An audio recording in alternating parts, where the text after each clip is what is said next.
ఇక్కడ మొత్తం real estate అంతా పడిపోయింది. రాష్ట్ర ప్రభుత్వం ఆదాయం పడిపోయింది. ఉన్న కంపెనీలనే వెళ్ళిపోతాయి. వరంగల్కి వచ్చిన కంపెనీలు, మీ అగ్రిమెంట్ చేసిన కంపెనీలను ప్రభుత్వం సపోర్ట్ చేస్తలేదని వాళ్ళు వెళ్ళిపోయారు. టెక్స్టైల్ పార్కుల ఇప్పటి వరకు కూడా వాళ్ళతో కంపెనీలతో ఫోన్లు చేస్తే రాష్ట్ర ప్రభుత్వం మాకు సపోర్ట్ చేస్తలేదని చెప్తారు వాళ్ళు. మొత్తం ఐటీ కంపెనీలన్నీ వెళ్ళిపోతాయి.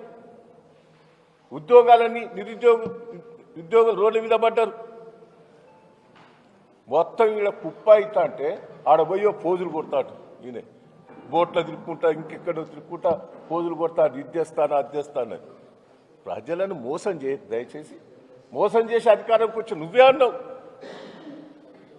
అమెరికాలో స్టేట్మెంట్ ఇచ్చిండు, ప్రజలకు అబద్ధాలు ఆడాలి, మోసం చేయాలి.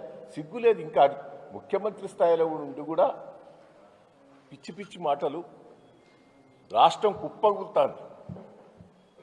మహారాష్ట్రలో ఎన్ని తెచ్చుకున్నారా?